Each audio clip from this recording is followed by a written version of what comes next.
Hey everybody, it's Oliver's Papa here. I was going to say, if you're here for some sarcasm and stuff like that, you probably aren't gonna. This is gonna be a video about autism, and I said I probably won't get that. Won't get a lot of views and blah blah blah. And I don't really care. At the end of the day, I would like some of the autism stuff to be shown. But this is not just about autism. It's about when you're a parent, you have to have some sort of optimism. I mean, I think it's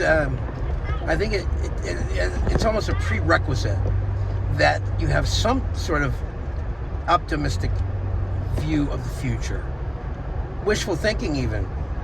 But to be a complete nihilist would be ridiculous. It would be counterproductive.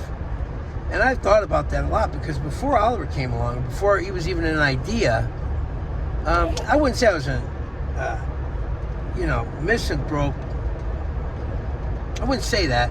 I'd just say that, I was one of these people that kind of fell into the, oh, well, it's people, people this. And I realized when Oliver's mama was carrying him, when he was, it was a really rough pregnancy, and he wasn't expected to. He was expected to come very early, and we had to go to get ultrasounds every week, which in Norway is unheard of. You get 2.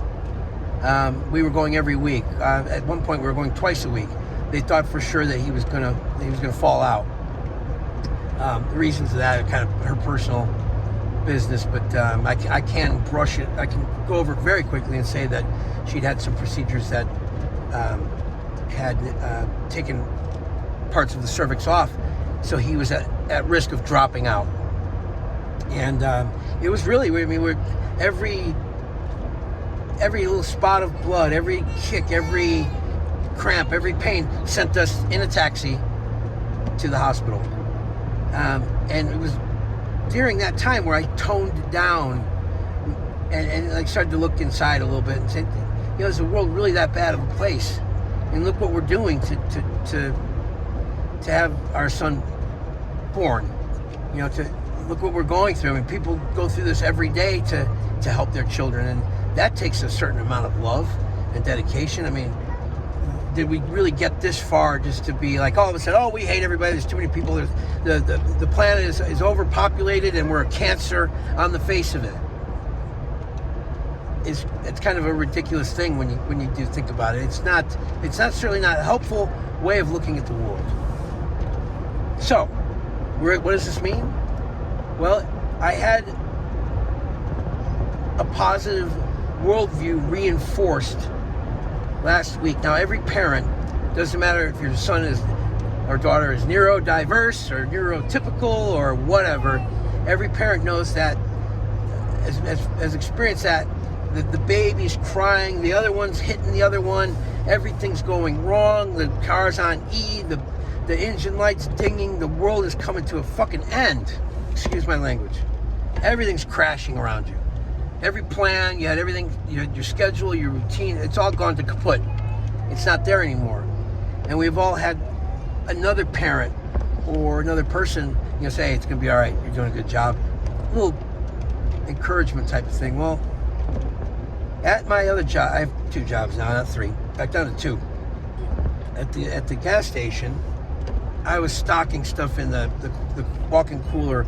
Is not a walk-in from the inside. I have access to the side of the building. It's a very small kiosk.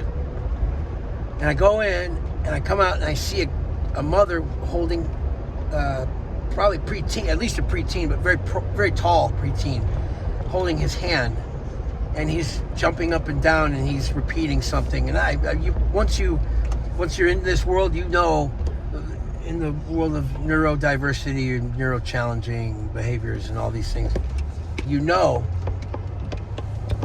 when you see it, you're like, oh, I know what that is, but this woman was coming apart at the seams, and a guy came from the pump, and I thought it was her son because of the exchange. He goes, hey, how's it going? And she's just leaned her head back. You can see she was about to start crying. This is the grandmother, by the way. This wasn't the mother. And she goes, I don't know. She's holding on to this kid. And he's like, he's trying to pull away. And they go into the store. And she's asking about oil and this and that. And he goes, just calm down for a minute. He goes, what? Because you're out of oil. Okay, he goes to the counter. He gets the oil. The kid, she gets his, like a Slurpee type thing. And then she gets what she's getting, and she's going to get gas. And he goes, excuse me. He goes, I got to just get this and then put 40 on my truck outside.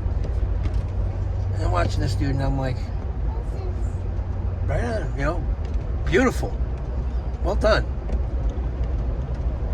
I go outside, and she takes this boy, and she puts him in his car, and he has a buckle, like a harness, basically, in the seat. And he's flailing, and that guy kind of jogs over, and he gently holds this kid down.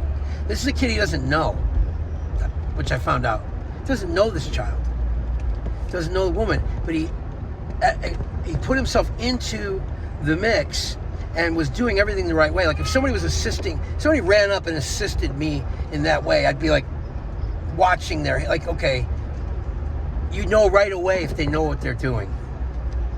He clearly knew what he was doing, and he helped calm the kid. They got the vest on him, and he goes, just sit in your car. He goes, just sit in your car, take it easy.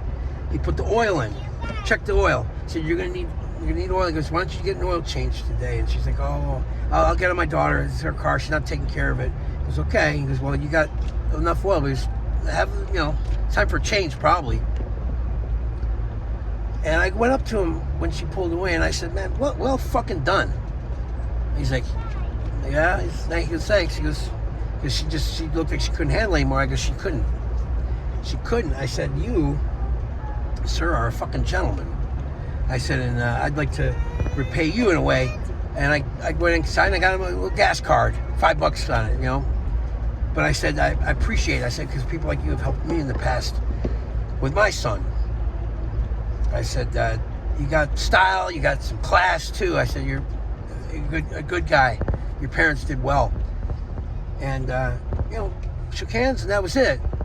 But it moved me. It still moves me to talk about it, because we got, these nihilists.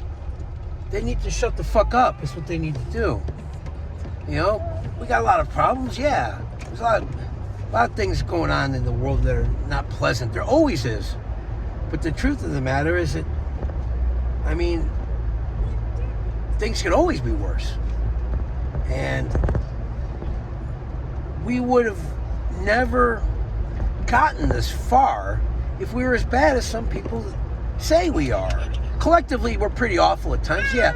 But this whole idea that we are, we shouldn't be having families, we shouldn't have babies, we're cancer on the face of the earth, people get what they deserve, I hate humans, all that talk is really, it's not just that, sometimes it's funny, it doesn't mean it's true, and it doesn't really help anyone, especially people who are on the fence. What helps people is what that young man did. Fucking sprang into action. Fucking took control of the situation. Didn't just help with the the physical struggles, but gave her a little break in the financial end too. That means everything. That woman was she was touched, she was moved. I was fucking moved. At just decency in action. So, if I make fun of people online, and I use a bad word here and there, I do something, y'all need to relax. Life is too short. Life is good. The world is a good place. There's some nuts and some lunatics and some weirdos running around, but we'll take care of them. We will. We always do. We always do. Now we're here at Oliver's ABA, and he is raring to go. By the way, he's kicking ass at school and at therapy. He's not kicking ass at home very well. We'll figure it out. Guys, be good to each other. God bless. See you around.